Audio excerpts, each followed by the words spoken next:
Olá, pessoal de casa, sou eu aqui de novo, professora Maíra. Trago para vocês mais uma aula do quarto bimestre, uma continuidade da nossa aula de Física, especificamente Óptica e Tecnologia 2, então é a Física dentro das Ciências da Natureza. E vamos continuar de maneira interdisciplinar. Trago novamente o professor Tiago, físico, que vai nos mostrar aqui um pouquinho mais desse universo da ótica e tecnologia. Tudo bem, Tiago? Tudo bem, Maíra? Tudo bom, pessoal de casa? Bom, vamos lá. Essa aula de hoje, ela é voltada para os alunos do 6º ano de ensino fundamental, o componente curricular de ciências. A aula anterior, nós vimos óptica e tecnologia 1. O que nós vimos nessa aula anterior? Foi exatamente a parte relacionada às lentes voltadas para a microscopia e as lentes que a gente utiliza também em telescópios, as lentes que a gente utiliza para observar o universo. Então, o nosso foco foi esse. Na aula de hoje, nós vamos continuar trabalhando a habilidade de explicar a importância da visão para captação e interpretação das imagens na interação do organismo com o meio, mas o nosso foco vai ser um pouco diferente. Nós vamos falar de tecnologia mesmo, incluindo essa tecnologia que nos permite aqui, eu e o Tiago, aparecermos para você aí na televisão da sua casa, no seu celular ou onde você estiver nos assistindo. Bom, vamos voltar atrás só um pouquinho, porque a gente tem que falar de olho humano, porque o olho humano é a base para essas tecnologias de ótica.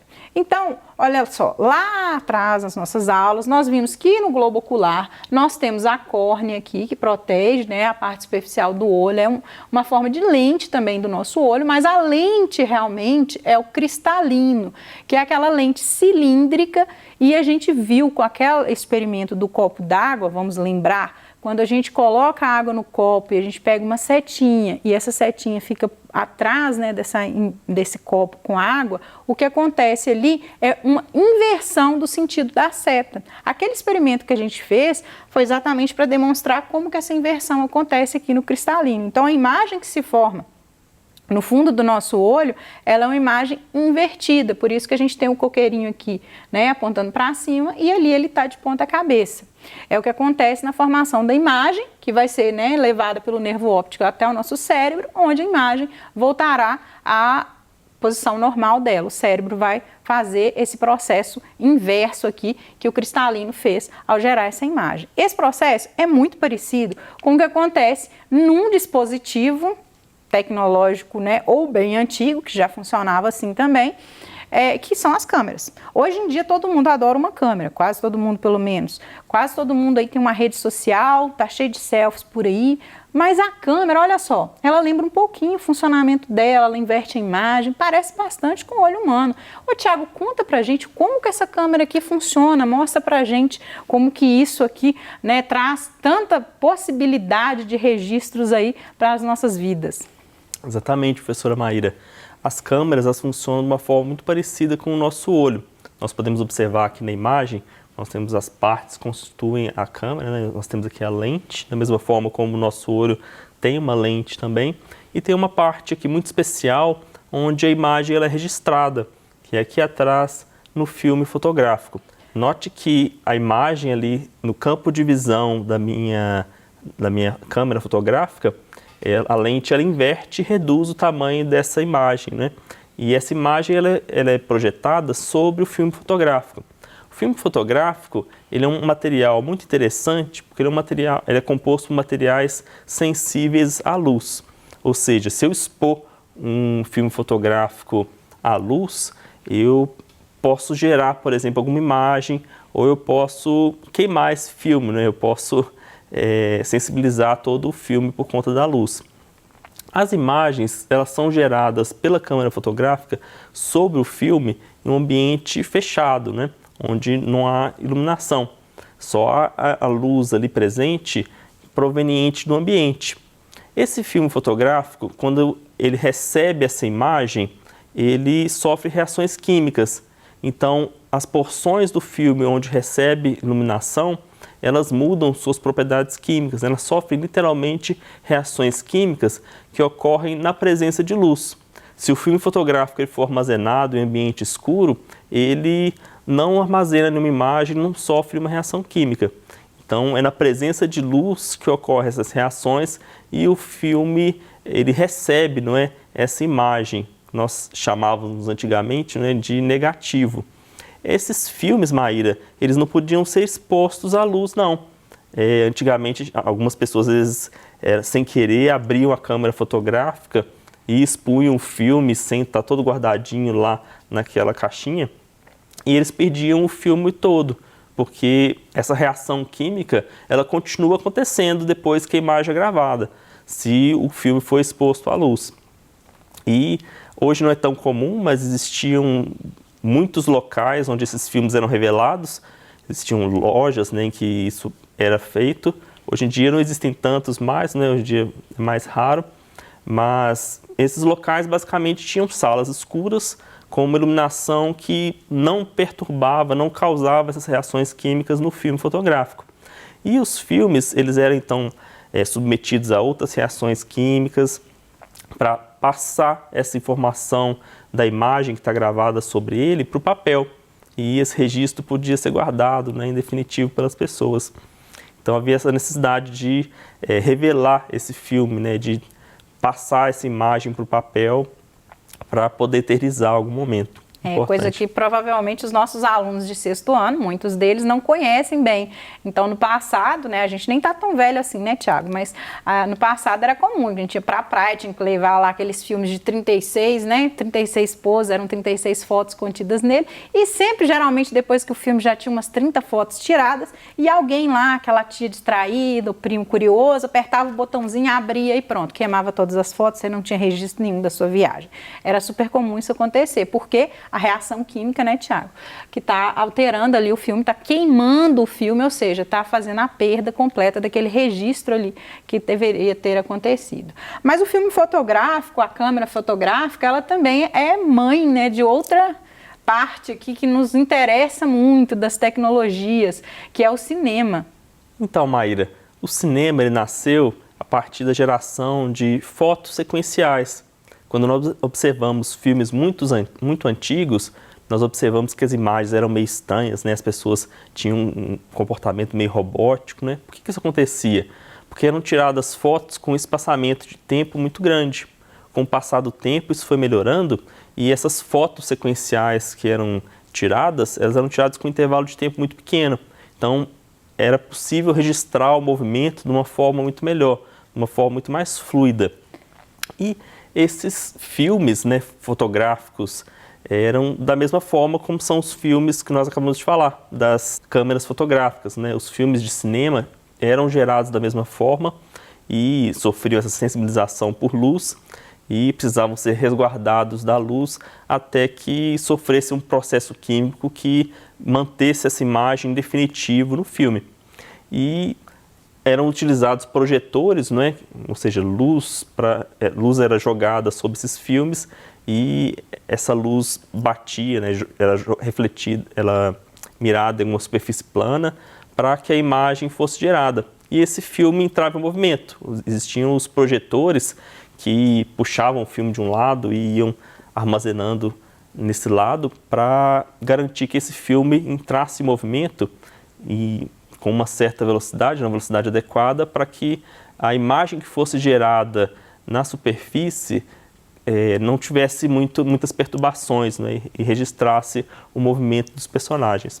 Aí o cinema é extremamente antigo, né? Essa tecnologia, então, sem enrolar esse filme todo aí, né, de várias fotos sequenciais e depois projetar, ele é muito antigo, né? Um procedimento que vai lá da época do preto e branco, do cinema mudo ainda, e depois, à medida que essa tecnologia de formas de registrar imagem foi se desenvolvendo, a gente ganhou o cinema em casa, televisão.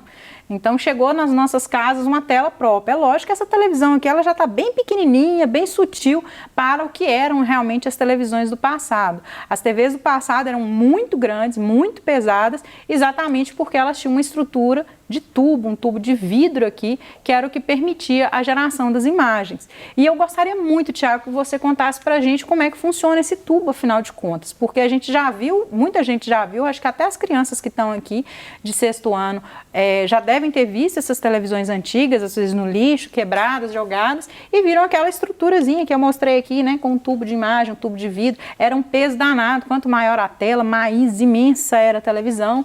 Então, e também não era uma tecnologia com uma imagem muito boa, né? Como que funciona aí? Conta pra gente. Exatamente, Maíra.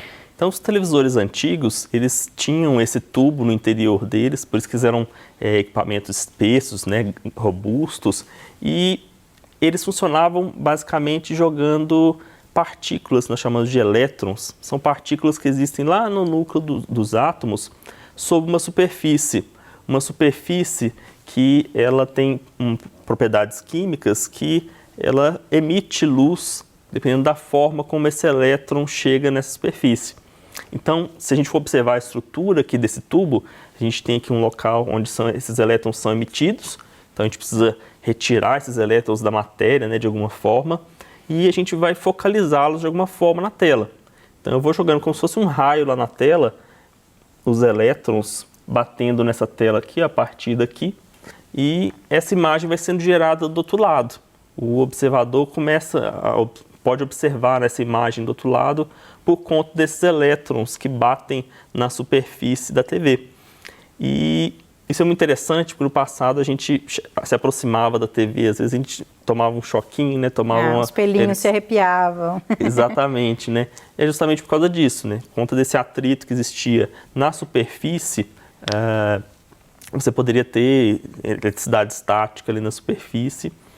E é interessante porque é um processo puramente elétrico, né? Você joga elétrons numa tela e a aceleração desses elétrons, que é realizada aqui no cilindro de focalização, a mudança da velocidade desses elétrons, né? E até mesmo da quantidade de elétrons que bate num certo ponto da tela, que garantiam que um ponto da tela específico emitisse mais luz, ou emitisse menos luz, ou emitisse luz numa certa coloração, ou em outra. E vale ressaltar aqui também o caráter analógico desses equipamentos, tanto das câmeras antigas, né, que nós acabamos de falar, como também dos televisores. O que é o analógico? O analógico quer dizer que eu posso ter uma escala muito grande aqui, infinita, de possibilidades quando eu jogo esse elétron sobre a tela ou quando eu registro a informação da luz no filme fotográfico. Então eu posso ter infinitas valores ali de velocidade, de elétron e de intensidade do elétron batendo na tela da TV para gerar uma imagem diferente. E no caso, por exemplo, das câmeras fotográficas, isso pode mudar um pouco dependendo do filme, né? Se eu tenho duas câmeras iguais que eu registro a imagem num certo local, se os filmes tiverem propriedades químicas um pouquinho diferentes, o registro da imagem ele é diferente. Então isso que é o caráter analógico, né? Às vezes nós associamos muito com a falta de qualidade, né? Ou com essa dificuldade de padronizar a qualidade das imagens ou dos registros fotográficos. Sim, quando a gente assiste, né, uma televisão dessa de tubo hoje em dia, a gente acha a imagem simplesmente terrível comparado com as telas modernas que a gente tem. Exatamente o que a gente está falando, né, de tecnologias muito distintas. Então, a gente ouve muito sobre os pixels, né, megapixels das câmeras, pixels às vezes relacionados à qualidade de imagem de vídeo. Eu vou fazer o download de um vídeo e aí eu quero de tal maneira, com tal resolução. E geralmente essas resoluções estão envolvidas nesse termo pixel. O pixel é o quê? Maíra, o pixel ele é uma unidade de imagem. A gente pode pensar que, por exemplo, nessa imagem que nós observamos aqui, uma bola, se eu, por exemplo, for ampliando essa imagem no computador, em algum momento eu observo que começa a surgir um quadriculado, uma imagem quadriculada estranha, que é como se fosse o limite ali da resolução dessa imagem. O pixel ele é a unidade mínima de cor e de intensidade de luz que eu posso ter numa imagem, mas já num caso digital, né? Não seria nos casos anteriores que nós falamos aqui. Já não é mais analógico, né? Estamos agora entrando no mundo digital aqui, então o pixel não pertence àquela estrutura lá da televisão analógica, não é mais relacionado àquela questão das fotos que a gente registrava em filme. Nós entramos no mundo digital agora com o professor Tiago. Exatamente. E hoje em dia é comum, como a Maíra falou, nós falarmos em megapixels, em câmeras, eu me lembro muito de uma câmera que eu tinha de 13 megapixels, né? O que isso quer dizer? Quer dizer que a gente teria numa imagem dezenas de milhões de pontinhos desses aqui, como nessa imagem.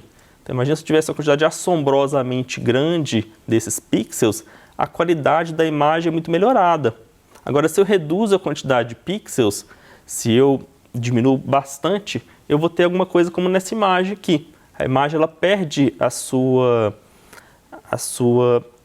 resolução.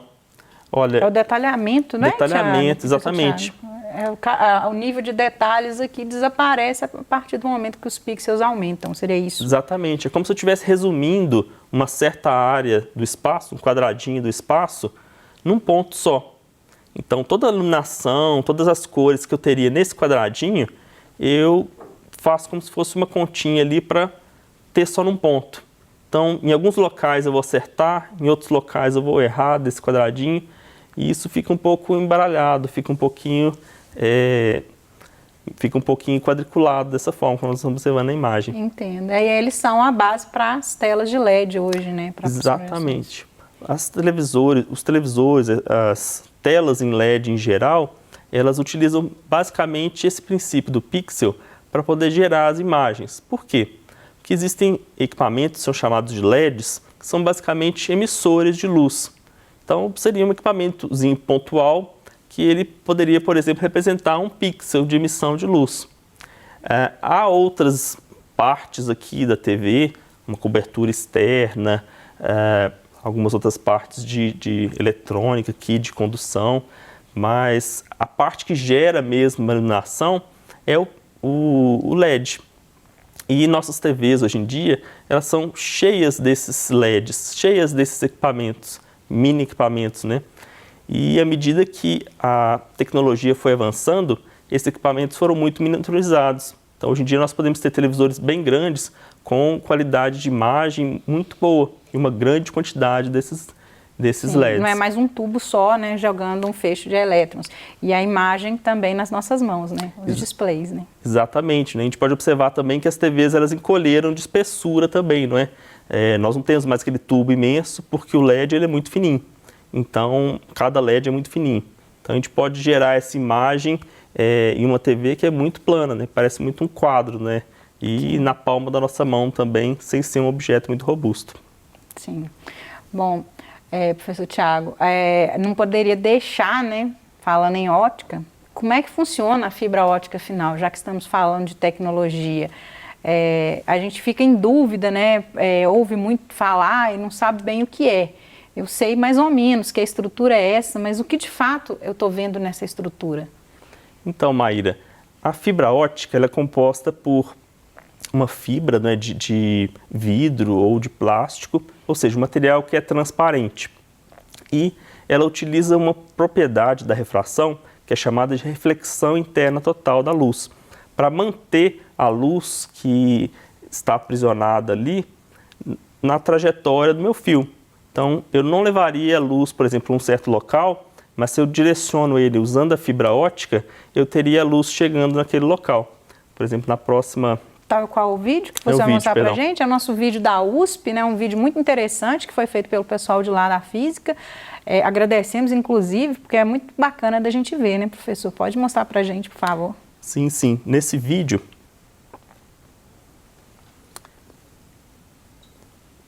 nós vamos observar que o professor está posicionando ali uma garrafa, e nessa garrafa vai ter um furinho, onde vai escapar água. E o professor vai jogar um laser sobre essa garrafinha, mas não necessariamente batendo ali na parte de baixo. O que a gente observa? Dependendo da angulação com que ele projeta o laser na garrafinha, parece que o laser está caminhando junto com o feixe de água. E olha que interessante, ele posicionou o dedo abaixo do laser e essa luz atingiu o dedo dele. Então aqui é um exemplo de reflexão interna total, que é o mesmo princípio do funcionamento das fibras ópticas, que a gente pode levar a luz para onde a gente quiser. E a luz ela é importante porque ela pode carregar informação. A luz ela pode carregar informação na sua intensidade e na forma da onda também. e nós podemos usar isso para levar a informação para outros lugares. Por exemplo, os cabos que nós usamos para conectar os continentes, né, mandando informações de internet, por exemplo, de rede de computadores, eles utilizam essas fibras óticas. Então, olha, são distâncias muito grandes, são distâncias que não são lineares e a gente consegue levar essa informação para esses lugares. Tudo através das tecnologias de fibra ótica. Então, pessoal, agradeço a todos aqui assistindo a gente, agradeço ao professor Tiago, muito obrigada novamente por sua presença, professor. Obrigado, Maíra, obrigado, pessoal de casa. E quero chamá-los para participar, gente. Venham para o Tira Dúvidas. Não se esqueçam, né? No Tira Dúvidas a gente pode responder a todos os questionamentos de vocês. Ficou com dúvida na aula? Vem conversar com a gente. Um abraço a todos.